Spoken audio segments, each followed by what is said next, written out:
Hello, je suis Natacha, coach certifiée en mindset chez Coaching Génération. Après des années en tant que cadre manager en industrie, je suis devenue coach consultante et formatrice et j'aide les entrepreneurs à faire progresser leur posture managériale et à se créer un écosystème vertueux.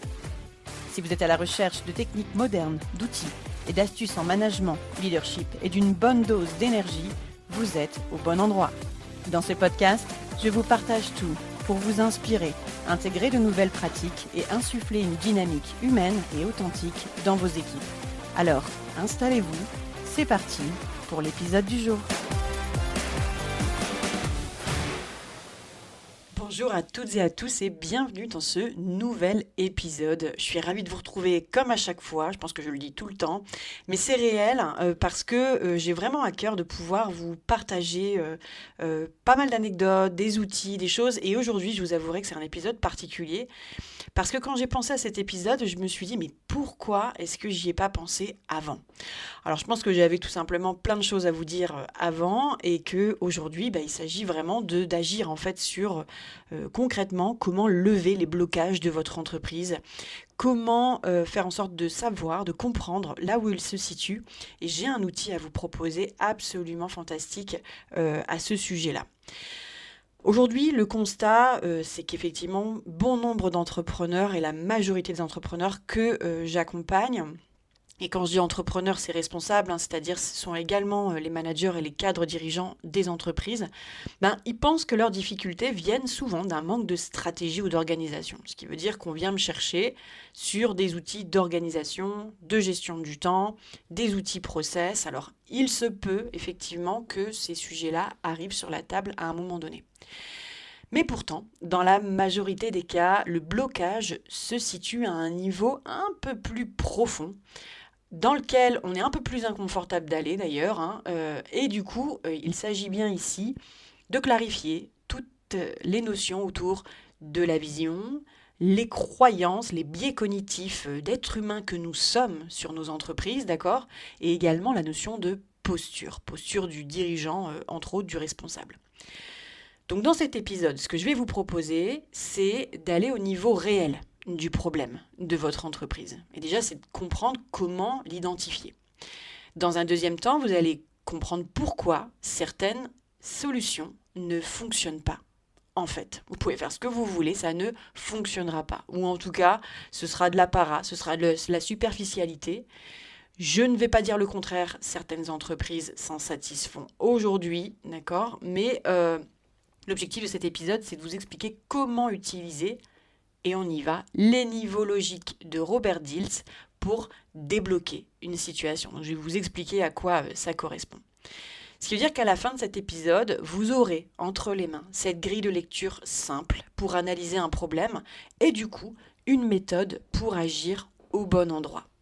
Donc on y va tout de suite sur le premier point de ce podcast. C'est ce que vous devez avoir en tête pour pouvoir mieux visualiser de quoi il s'agit. C'est que les niveaux logiques sont souvent représentés en forme de pyramide.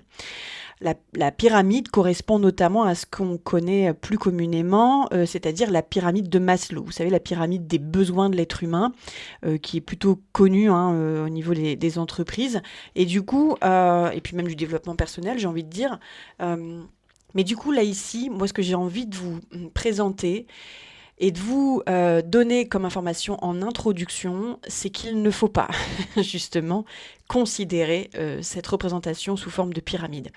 Pourquoi ? Premièrement, parce qu'on a souvent tendance à partir de la base de la pyramide pour remonter vers les niveaux supérieurs en se disant que la pointe, c'est vraiment les niveaux les plus hauts.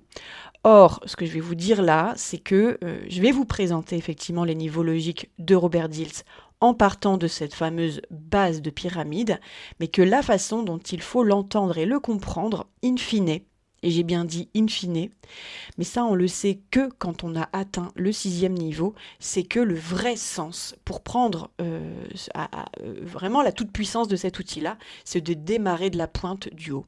Du coup, je vais vous proposer simplement de monter certains étages et de considérer, ok, non pas une pyramide, puisque effectivement... ce serait l'intention de comprendre cette direction verticale pour monter sur des niveaux supérieurs, de conscience augmentée en fait. Mais du coup, à la fin, il s'agira quand même de se dire, ok, et si je pars de tout en haut pour redescendre, est-ce que j'en suis capable? Voilà, qu'est-ce que ça dit de moi et est-ce que je suis vraiment au fait de tout ce qui m'entoure et pourquoi pas vous donner vos propres objectifs d'amélioration, de progression. Why not? Ça peut être une belle suggestion pour 2026. Donc, ce dont je vais vous parler, vous pouvez le retrouver en fait dans un livre. Alors, forcément, Robert Dills n'est pas français. Changing Belief Systems with NLP. Dans les années 90. Ça veut dire quoi? Ça veut dire changer votre système de croyance avec la PNL. En gros, c'est un livre que vous pouvez retrouver autour de ça. Il y en a d'autres, hein, je pense, sur les niveaux logiques de Robert Dills. Si vous regardez des vidéos YouTube, il y en a également. Enfin voilà, si vous souhaitez aller plus loin, il y a beaucoup de littérature autour de ça. L'intérêt de ce podcast, c'est de vous parler de ça et de confronter l'entrepreneuriat, la gestion des entreprises à tout ça. Donc si je vous parle du premier niveau, le premier niveau, en fait, qui va... là, il s'agit vraiment d'analyser ce niveau-là pour voir si vous êtes au clair, déjà sur ce premier niveau. Il faut comprendre que le tout premier niveau, la fameuse base de la pyramide, c'est le niveau de l'environnement. L'environnement, c'est quoi? C'est où, avec qui, quand. En gros, c'est le contexte dans lequel vous évoluez. L'environnement, ça correspond à tout ce qui entoure votre entreprise également. C'est-à-dire le marché, la concurrence, les partenaires, les outils que vous utilisez, mais également le contexte économique. Et vous savez comme moi que le contexte économique, depuis quelques années, il est vraiment challengeant, il peut être complexe, voire compliqué à traiter. Et parfois, on attribue un blocage à l'environnement alors que la cause est ailleurs. En gros, l'environnement, si je dois donner une métaphore, c'est un petit peu comme si c'était la météo. C'est-à-dire que vous ne pouvez pas contrôler ce qui se passe au niveau de la météo. Vous ne contrôlez pas, enfin je vais dire ça comme ça, mais vous ne contrôlez pas, vous en tout cas, les nuages, vous ne contrôlez pas le soleil, la température, l'hydrométrie, l'eau, etc., etc. Donc, si on ne peut pas contrôler ça, en revanche, on peut adapter sa tenue, vous voyez ? L'exemple que je peux vous donner par rapport à ça, c'est un entrepreneur qui pourrait dire « je ne trouve pas de clients ». Ok, bon, ça c'est le cas typique. Mais après analyse, on pourrait se dire « ok, peut-être qu'en fait, il ne communique presque jamais. Il n'a pas clarifié son positionnement. Du coup, il parle à tout le monde et en fait à personne. Le problème, c'est donc pas la météo, mais c'est globalement la préparation du voyage. » Vous concernant, alors je vais faire un état à chaque fois de l'entreprise, mais aussi de la posture d'entrepreneur, de dirigeant que vous êtes, d'accord? Donc, vous concernant plus spécifiquement, l'environnement, vous pourriez dire que vous n'êtes pas épanoui, satisfait, ou je sais pas, ouais, vraiment, vous prenez plus plaisir, vous n'avez plus envie, en fait, pourquoi pas? Et peut-être qu'au niveau de l'environnement, effectivement, ce serait le sujet de dire avec qui est-ce que vous travaillez? Est-ce que les personnes avec lesquelles vous travaillez vous inspirent?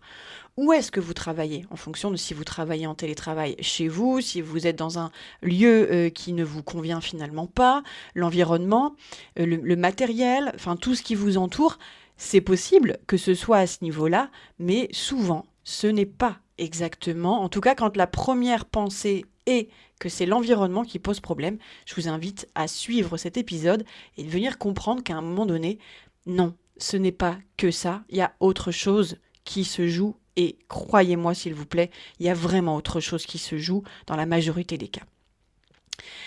Ça, c'était pour le premier niveau. Vous l'aurez compris, on est vraiment sur un niveau matériel, d'accord, de contexte. Voilà. Tant qu'on est... et c'est encore une fois la base, c'est-à-dire que si là-dessus on n'est pas bien, effectivement, il peut y avoir un blocage, mais du coup, c'est vraiment une base et pas que. Je m'en vais sur le deuxième niveau. Donc on crante, on est vraiment sur le niveau du dessus, là.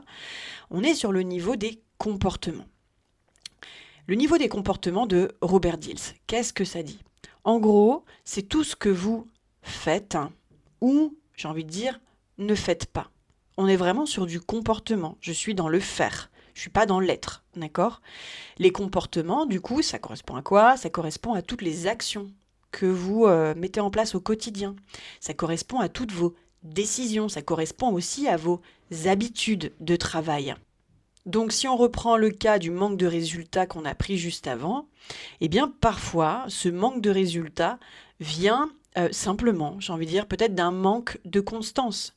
Au niveau des comportements, on s'aperçoit que les actions menées ne sont pas les bonnes, que les décisions prises ne sont pas les bonnes. Maintenant, vous allez me dire, t'es gentille, Natacha, mais ok, du coup, comment on fait? Parce que là, on vient à travers ça comprendre qu'il y a un autre blocage, il se situe où? Ben, j'ai envie de dire, attendez un peu, vous allez voir que ça se situe certainement au niveau supérieur, encore une fois. Donc, ce manque de constance implique aussi que du coup, on n'aurait pas les bons résultats. Mais pas que. Les comportements, c'est aussi ce que vous faites ou ce que vous ne faites pas avec les personnes qui vous entourent. Et c'est là que ça devient un peu plus compliqué. Globalement, la métaphore que je pourrais vous donner là, c'est que les comportements, c'est un petit peu les coups de pédale que vous mettez sur un vélo. Si vous ne pédalez pas régulièrement, c'est impossible d'avancer et de faire face aux montagnes, un petit peu aux pentes, aux côtes en fait que vous devez gravir. Donc il est important d'avoir cet élan, d'avoir ce réflexe de dire, quand je mets un coup de pédale, ok, je reviens en bas, mais à un moment donné, il faudra redonner un coup de pédale pour continuer à avancer. C'est quelque part un livre avec des chapitres sans fin. C'est l'histoire de la vie, quoi, j'ai envie de dire. Donc, c'est aussi comme ça, c'est avec ce questionnement régulier, que ça nous permet d'avancer, de cranter et puis de nous améliorer. Les comportements, je le disais, c'est aussi la façon dont vous vous comportez avec les personnes qui vous entourent. Ça veut dire quoi? Ça veut dire que dans toute forme de communication que vous pouvez avoir, et j'ai bien dit dans toute forme de communication, que vous passiez par email, que vous passiez dans le bureau ou à l'accueil, et que dans la façon en fait dont vous dites bonjour aux gens, autrement dit dans le non-verbal, tout ce qui passe par le non-verbal, tout ce qui passe par l'intonation de votre voix, le rythme, la musicalité de votre voix, et aussi vos mots, tout ça c'est du comportement. Tout ça est interprétable, interprété par l'être humain. On est des êtres sociaux, et à un moment donné, pour nous mettre en sécurité émotionnelle et psychologique, on a besoin de s'assurer qu'on n'est pas en danger. Et donc, on est tous en train de se scanner les uns les autres en permanence. Mais bon nombre d'interprétations, et du coup, de coups de frein à des projets, c'est parce que j'avais l'impression que, je m'étais dit que, ou j'ai le sentiment que... Et du coup, je me fais tout un tas de films et on n'avance pas. Et tout ça, bien évidemment, je te le dis pas. Et quand je te le dis pas, tu te rends pas compte non plus que ce sont tes comportements qui ont généré le fait que moi, je freine dans le projet. Donc, c'est pas évident. C'est-à-dire que déjà, dès ce deuxième niveau, on se rend compte qu'il y a tout un tas de nœuds potentiels dont vous n'avez même pas conscience en fait. D'où la nécessité absolue d'aller chercher du feedback. Un dirigeant, par exemple, qui veut développer son activité, mais n'a pas le bon niveau de prospection, n'a pas compris ce qu'on attendait de lui en termes de posture. Voire même dans ses comportements, parce qu'il n'aime pas vendre, il peut repousser les rendez-vous commerciaux. Qui privilégie par exemple, parce qu'il est plus à l'aise dans la technique, les tâches opérationnelles, plutôt que le management. Vous voyez, tout ça, on est sur des niveaux de comportement, le deuxième niveau. Je vais vous proposer maintenant d'aller sur le troisième niveau, et après je mettrai un petit temps d'arrêt. Quand vous avez compris que l'environnement est important, que le deuxième niveau c'est les comportements, on est sur du faire. Maintenant, il s'agit d'aller sur des capacités, donc sur les compétences. Les compétences, on n'est pas simplement sur ce que je fais, on est sur ce que je sais faire. On est sur le savoir-faire, les outils, les compétences que j'ai. Et donc, parfois, le problème, ça n'est pas l'effort, mais c'est la méthode, vous voyez ? Donc, les compétences, elles incluent dans votre posture à vous par rapport à ce podcast, forcément les compétences de leadership, intelligence émotionnelle. Elles correspondent, donc l'EQI, elles correspondent aussi aux compétences de communication. Là, je pourrais parler autant d'EQI que de process com. Elles correspondent aussi à vos compétences de délégation, comment je fais confiance, quels sont les process en place, en route, qui me permettent d'avoir confiance à ma propre ingénierie, les process autour de la gestion d'équipe, du marketing, j'en passe et des meilleurs.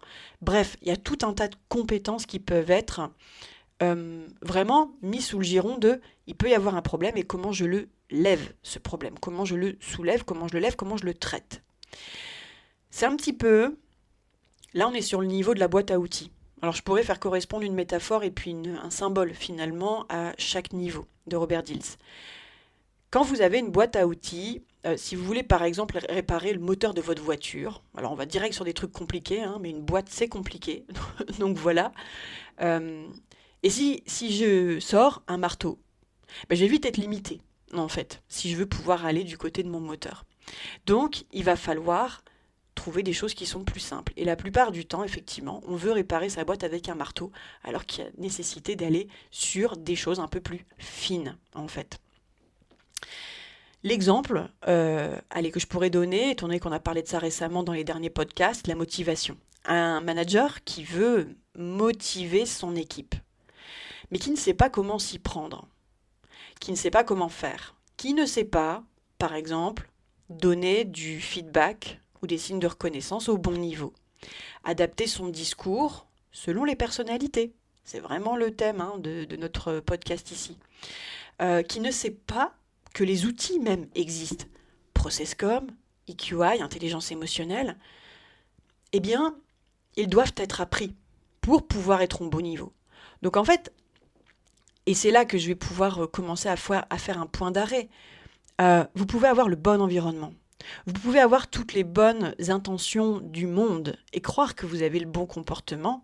À un moment donné, peut-être que le blocage, de par l'interprétation des comportements, vous comprendrez bien que les comportements posent problème, mais pour lever un blocage, ça se situe au niveau des compétences.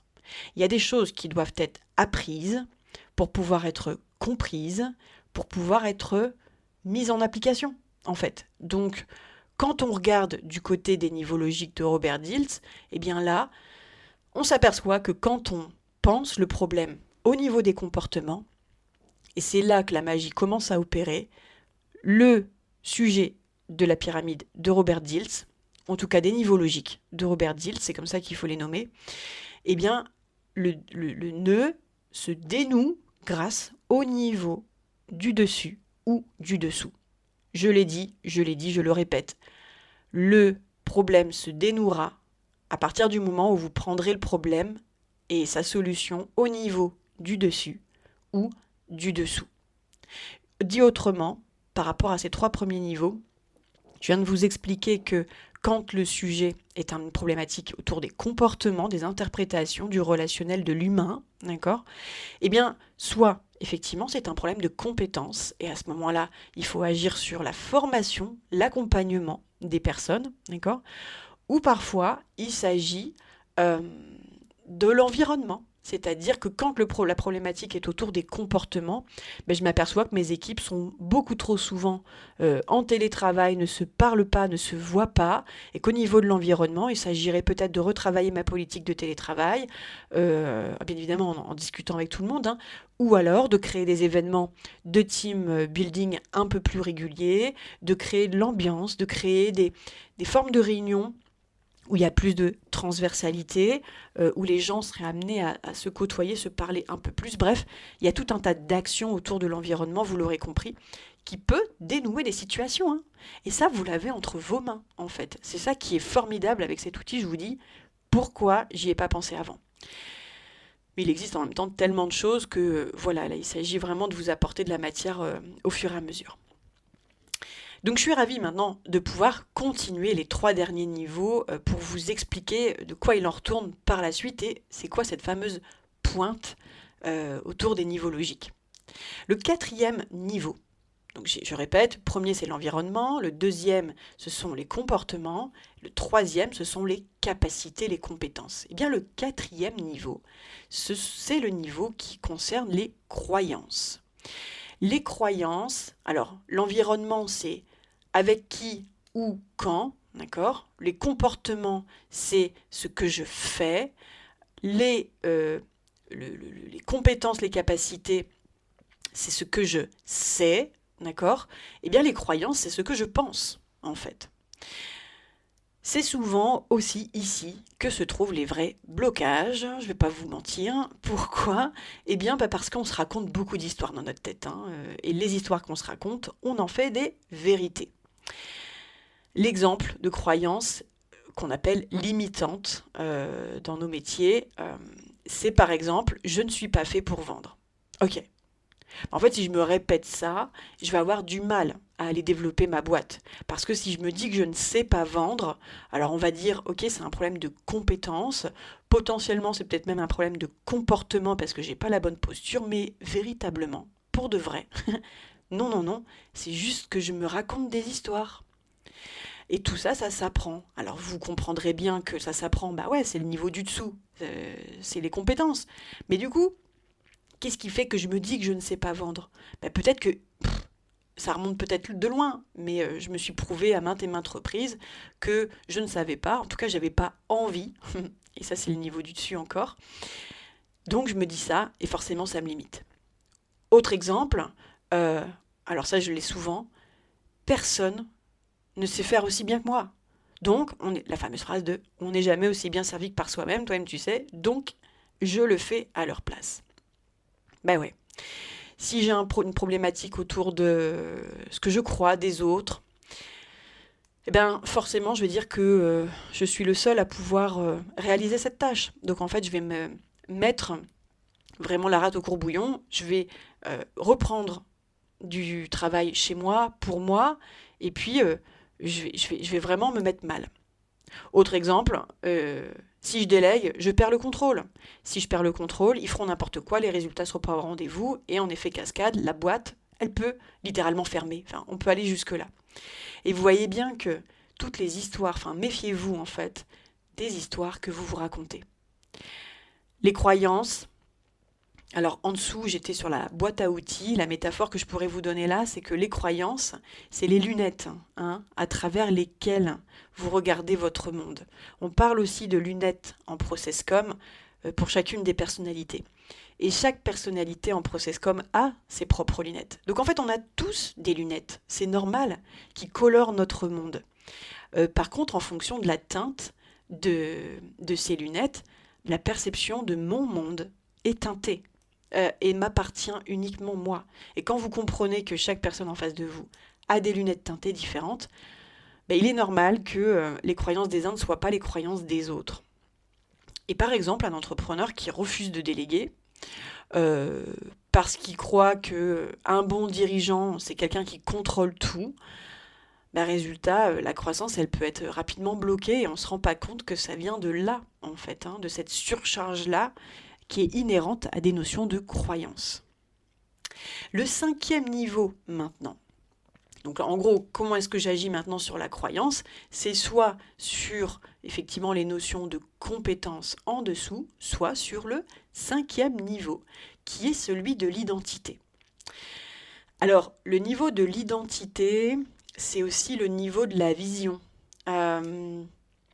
J'ai envie de dire, il y a aussi, au niveau des croyances, il y a quelque chose de l'ordre des valeurs aussi. Hein. Donc, on est là sur le niveau de l'identité et de la vision, dans le 5e niveau. Ce qui veut dire que ce 5e niveau, on est vraiment sur votre rôle. C'est la mission que vous avez en tant que responsable, en tant que dirigeant. Les croyances, les valeurs peuvent influer sur la motivation. Alors d'abord la vôtre, mais aussi sur la motivation des autres, hein, parce que vous l'aurez compris, quand on bride une équipe quelque part de par nos croyances, eh bien on a un flux sur cette motivation.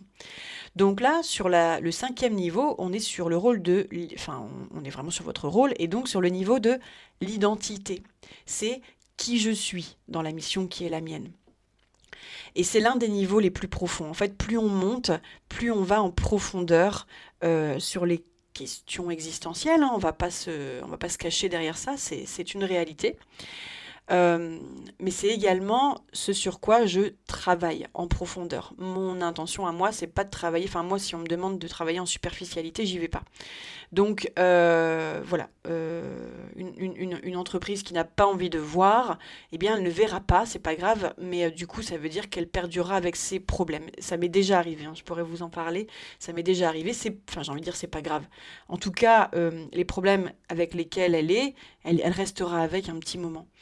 Euh, ce niveau d'identité et de vision, il est quand même profond parce qu'il concerne la posture et qui vous êtes en tant que leader.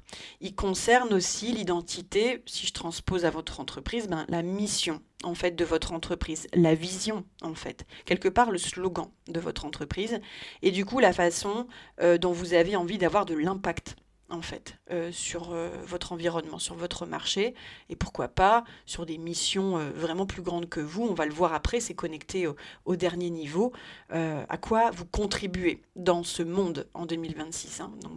Donc, on va pouvoir agir là-dessus.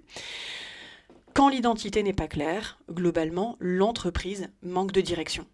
Elle manque de direction, et pas plus tard qu'il y a 2 semaines, j'accompagnais un dirigeant qui me disait, alors qu'il a développé et qu'il a fait x4 sur le chiffre d'affaires ces dernières années, ces 3 dernières années, c'est quand même énorme, et bien aujourd'hui il me dit qu'il ne sait pas quelle est la vision de son entreprise et où est-ce qu'il a envie de l'amener dans les 5 à 10 prochaines années. C'est quand même impressionnant.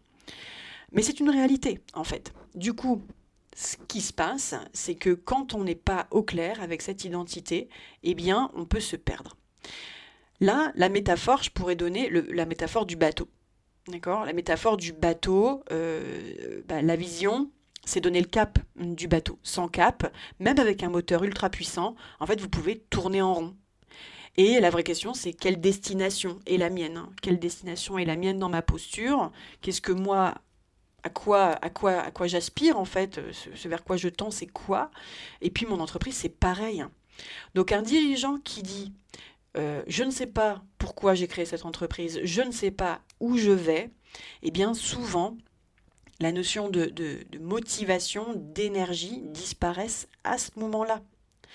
Ce qui veut dire que quand je comprends que mon rôle n'est pas clair, comment agir, eh bien soit je vais aller questionner le niveau du dessus qui va être la notion d'ambition, d'accord? Soit je vais aller questionner le niveau du dessous qui va être de l'ordre de mes valeurs, mes croyances, pourquoi je fais ça? C'est quoi mes motivations à moi? Et qu'est-ce que je pourrais m'autoriser à mettre en place en utilisant niveau du dessous encore, les capacités, les compétences. En gros, mes stratégies, d'accord? Et puis, en travaillant, pourquoi pas, sur le niveau encore du dessous, mes réactions avec l'environnement qui est le mien, mes contraintes et les dangers, d'accord? Ou les opportunités, voilà. Donc, quand vous prenez le tout, vous avez vraiment une vision 360 de votre entreprise. Ce qui nous amène du coup au dernier niveau, et le dernier niveau, c'est quelque chose qui est beaucoup plus spirituel, d'accord? Donc, qui est souvent décorrélé à ce stade des entreprises, mais je vous le donne quand même. En fait, quand vous avez mis en place et compris tous les niveaux du dessous, vous vous dites, ok, pour qui d'autre et pourquoi d'autre je fais tout ça. On est vraiment sur le domaine du spirituel, ce qu'on appelle aussi du transpersonnel. Ça veut dire quoi? C'est le sens, votre mission d'âme, quelque part, d'accord? De contribution au monde, dans cette incarnation. Enfin, vous voyez, si je prends du vocable autour du spirituel, voilà, pourquoi vous faites ça? Quel est le sens qui est plus grand que vous? La contribution au monde, la raison d'être de ce que vous faites dans ce monde. Donc, quand on questionne ça et qu'on intermêle tous ces niveaux-là, vous l'aurez compris, maintenant, vous avez tous les outils à votre disposition pour vous poser les bonnes questions et vraiment comprendre ce qui se joue dans votre entreprise. Ce qu'il y a donc à retenir par rapport à cet épisode, c'est que tous les problèmes ne se situent déjà pas au même niveau. Ça, vous l'avez compris. Deuxième chose, c'est qu'une solution doit toujours être au niveau du problème, au-dessus ou en dessous. Et que les plus grands blocages sont souvent internes avant d'être externes. Et c'est vraiment la citation finalement de Robert Dills que le niveau de solution est supérieur ou inférieur au niveau du problème. Ce que je vous invite donc à faire cette semaine, c'est pourquoi pas apprendre à tester. Du coup, il ne faut pas juste m'écouter, il faut mettre en place. Et donc à tester, à prendre un problème quel qu'il soit, et en observant les 6 niveaux, de venir investiguer effectivement le problème, j'estime, qui se situe à ce niveau-là. Tiens, les niveaux logiques m'indiquent au-dessus ou en dessous que ça pourrait être lié à ça. Est-ce que c'est vrai? Et puis questionner, investiguer, essayer de déterminer si la solution est vraiment au-dessus ou en dessous. Donnez-moi en commentaire vos réactions, ça m'intéresse, ou la réaction de vos équipes. Et surtout, n'hésitez pas à partager vos retours en laissant un commentaire, un avis sur le podcast, voire même à mettre vraiment des annotations d'étoiles. Ça aide grandement à faire connaître ce podcast et à le mettre en avant. Dans tous les cas, je vous remercie d'avoir écouté cet épisode jusqu'au bout. Et je vous remercie pour votre contribution qui aide ce podcast à se développer et à perdurer dans le temps. Si vous souhaitez en savoir plus sur comment mettre les choses en œuvre dans votre entreprise, dans votre environnement, n'est-ce pas, contactez-moi. Et d'ici là, je vous souhaite une belle journée ou soirée, où que vous soyez. Et je vous dis à très bientôt dans un prochain épisode. Bye bye tout le monde.